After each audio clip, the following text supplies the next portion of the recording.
Hello, this is Gavin Palmer with Hero Looking for Group, coming to you from the Porcelain Throne Room. And I'm here to talk to you about the future of governance. There was a video, hour-and-a-half long video, brought to you by the Noetic Nomads, with regard to the post-Capitol riot, and this is my response video. So I want to talk about what happened, what should happen, and what will happen. So what happened is a nonviolent mini revolution by people against Trump. And so if you can do a revolution without violence, that is noteworthy. It was done with information warfare, corrupted election systems, and disruption of communication networks. So there are essentially, the claim is that there are people and organizations outside of the government that are able to do these nonviolent mini revolutions. That's what happened. The federal government, failed to prevent the events. Tulsi Gabbard claims that she had a bill that would have helped, and the federal government failed to react to the events. And I can't help but think about the judicial system and the Supreme Court not being willing to look at the case from Texas against these states who had election systems that that Texas did not trust. So there was some violence leading up to and during the riot that was mentioned. There has been violence for the last year. So I would say this violence is the result of a failing sense-making organ. So what should happen is we should be creating a new sense-making organ. But before I get there, let's talk about what will happen, because we should pay attention to people who make predictions, because that is how we can identify experts. So I'll make a few predictions. The federal government will fail to course correct. So that's my prediction. So the federal government is not going to do the inventio, the discover and invention of election systems that will allow for there to be trust. That's not going to happen. There will be talk of smaller governments at the state level. So this means, the states will want to have more power. They will try to disregard the power at the federal level. There will be talk of this. For example, people running for office at the state level will be talking about this. And they will be talking about this event. People who are against Trump, they will continue the information war that allowed them to do this kind of mini revolution. And people who like Trump will try to make sure this doesn't happen again, and they will try to use the legal system to prosecute individuals who were doing these activities that were illegal. For example, not allowing there to be oversight during the counting process. That's an example of a kind of prosecution that will happen. So, and then there will be attempts to educate about what happened. So expect documentaries about this, books and documentaries and whatnot about what happened leading up to this 2020 election.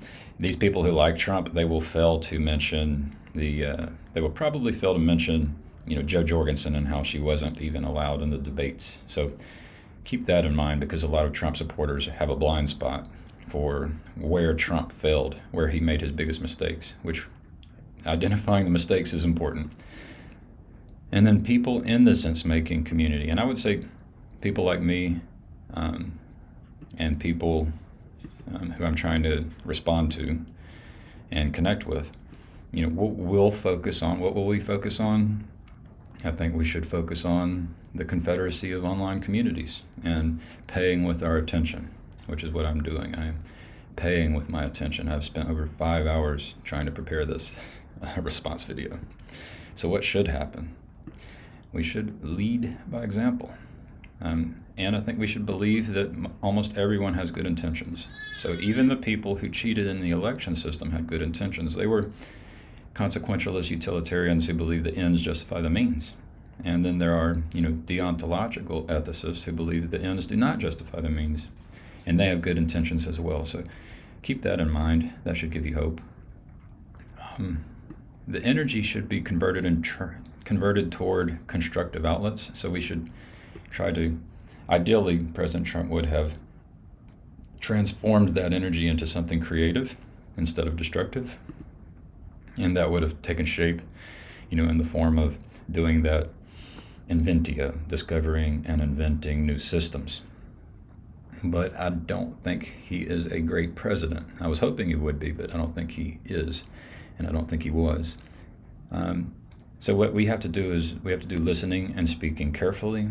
So that's what I'm trying to do here. I spent I'm over 5 hours creating this thing. And what I'm doing is a feedback mechanism. So there are an infinite number of ways to provide feedback, and this is just my experiment in trying to provide feedback. But I do think that these kinds of systems are interesting to try and experiment with. Complaint departments, like each one of us can try to have a complaint department, allow people to, identify the mistakes we are making. But we can do that at every level, and I like how Evan talked about the levels of government, and I agreed with everything he says in the video. I didn't agree with everything everybody said, but I did agree with everything that Evan said. But yeah, these are some ideas. We need to work on election systems and meeting systems, ballot initiatives, and complaint departments. So you have the problem space kind of ideas and solutions. You have the solution space ideas and solutions. You have you need to have people space ideas and solutions. So we need to think about those things. We need to create the better sense making network. So we need to be able to identify knowledge and experts. So knowledge can be used to predict, and experts can use knowledge to predict. And it would be nice to identify, mistakes that people make. So identify the threats to sense making. In general, we need to identify those people who do not care for, I would say, people's attention, solutions, knowledge, and experts. So there are these things that people don't care for that we need to be able to identify. And I think we need to be able to identify processes to recognize and respond. So this has to do with the idea that Evan had presented in relationship to control systems. And so, we need to be able to respond to the system, and the control system needs to be designed so that it is able to respond it needs to have an adequate refresh rate. So the process by which others get your attention and the process by which you care for other people's attention, this has to be optimized so that we can deal with the reality of the situation. So those are kind of an overview of my ideas. Here's my second draft notes from the video. I tried to condense it down to some of the things that I think are the signal related to what I'm most interested in. So Jared, at the end, he says this has to be done in a tribal way in the digital space. So I think it needs to be rooted in the tribal way, but each tribe cooperates. So we need a confederacy. I think Evan made a good point about how we went from the Articles of Confederation to the Constitution, and I've always thought that was not an ideal situation. But I can understand why they did it, but perhaps we're in a new era where technology allows us to do something like a confederacy. Ariel talks about it seems like a problem that there is no sunset clause. Yeah, so, when should the confederacy unite and disperse? And rules in the confederacy could have a sunset. But you could do this at every level. So there's an individual level, maybe you have a community, a Discord server, it can be done there. And it could be done in the confederacy, the organization of Discord servers and whatnot. Sunset clauses, I think, are good. It's a good idea. Evan, the current system in government has an inadequate refresh rate. So I would say the Confederacy should have a responsive design which can make accurate predictions. That's the goal of a sense-making organ. And this is related to allowing the smaller organizations most of the responsibilities. And the larger government should move slowly because they have very little responsibility. The large government shouldn't be responsible for moving quickly. That's just, because larger governments move slowly, you need to have smaller governments that kind of act like a swarm if needed, so that they can do their sense making rapidly and do rapid response. Matt, I like the soft hand of transparency. Yeah, me too.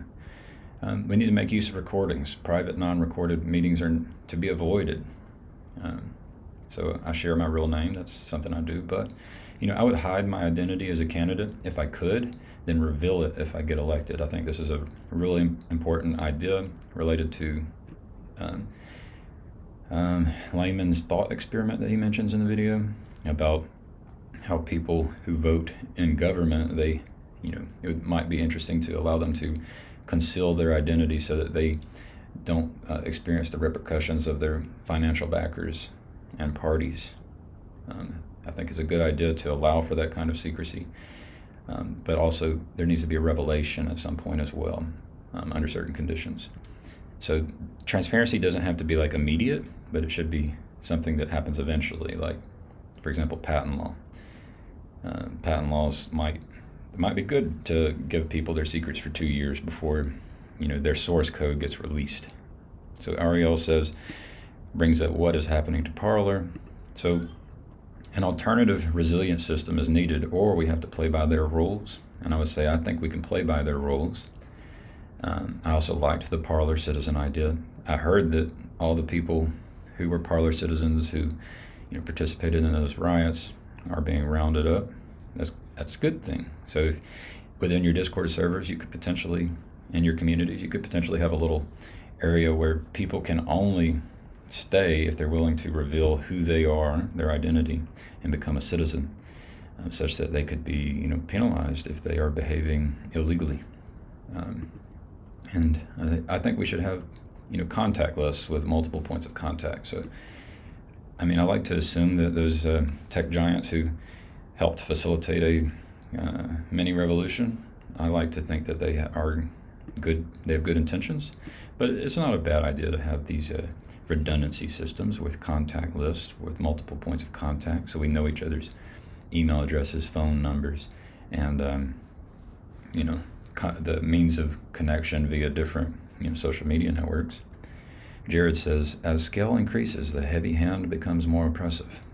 Yes, it does. So the biggest levels should have the fewest responsibilities. Bigger organizations change more slowly, make use of sunset clauses. So I think that's how you deal with this scale. I've already talked about it a little bit. Evan says, I am just growing increasingly uncomfortable with an absolutist approach to free speech. Yeah, so we could play with rules in our Discord servers. Those rules could have sunset clauses. We need to think about rules around speaking and listening in the Confederacy. And I'll just repeat the idea where maybe you do something like the Parlor Citizen, and you might have a channel in your Discord server where it's in slow mode. So only people who are citizens can use it, and it's in slow mode. And so if people are saying things you don't like, then just restrict them to only the channel where serious discussion can happen, and you can actually be punished if you are doing illegal activity. That's just an idea. And each Discord server can experiment, is a laboratory, right? Ariel, there has to be enough privacy to allow us to say what we think without people watching and manipulating what is acceptable. Yeah, this was in response to Layman's, thought experiment, and I like it, but I like temporary secrets, so I can tell my wife that her present is a secret. There is eventually a revelation. So the same can happen with intellectual property. It can happen with elections, when voting, and other places. People who file complaints can have their identity hidden, and they can choose to have that identity revealed if they want to use that in order to gain trust. So maybe even like if you were trying to be elected, you would still have your identity hidden, but then you could attach all of your, complaints and all the complaints you've made to your identity, so that people can look at, wow, this person made some really good complaints, and then maybe even look at like ballot initiatives. So you can say, well, this person actually had really good ideas for ballot initiatives, and then if that person gets elected, their identity would be revealed. So I think we can do things like that. Lyman said, how do we create spaces which are not influenced by people who corrupt our sense-making systems? So you have to identify knowledge and experts, identify the domains of knowledge and domains of experts. So knowledge has to be useful, and it should, so you should be able to use knowledge to make predictions, and experts are people who are able to use knowledge to make predictions, and they usually exist within domains. And we need to identify mistakes, and you could have a security layer to allow people to make claims against people. So a complaint department. So the complaint department can be used for any purpose, including helping to identify, bad actors. Evan, centralizing power results in that power becoming an attractive target. Yep, it is a trap. The power of the Confederacy should be limited, but that depends on signal recognition. So I think this is an important topic. This is why the Articles of Confederation were replaced with the Constitution, is because there wasn't very good communication technology. So I believe that with communication technology we can have the signal recognition so that all of the states or all of the smaller levels of government can respond rapidly. So there's no need for the larger level of government. Layman, we need to figure out how votes are done, yes, and we need a common spirit. So I would say the common spirit is practicing cooperation. So that's the thing that we can build the Confederacy, and the spirit is practicing cooperation. So they go hand in hand. Layman, what does it take for a good laboratory? I would say it needs to be low risk. It needs to be transparent, and then you need to have an extract, transform, load layer, an ETL layer for signal recognition. And that ETL layer can be done at the individual level, it can be done inside your communities, and it can surface up into higher levels. And so I predict that if we can do this, the signals will actually propagate into the real world outside of the digital space. So Evan, I want to see a decentralization of power related to social issues. Yes, so each tribe has a culture and cares about niche issues. So within the Confederacy are individuals and tribes who care about niche issues. And Jeremy, I am very interested in cultural evolution toward democratic socialism, and I would say it seems like election systems would be a fundamental issue. So that's it.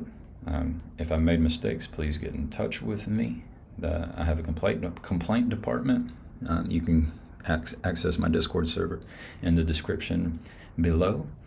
And I appreciate your attention. Talk to you later.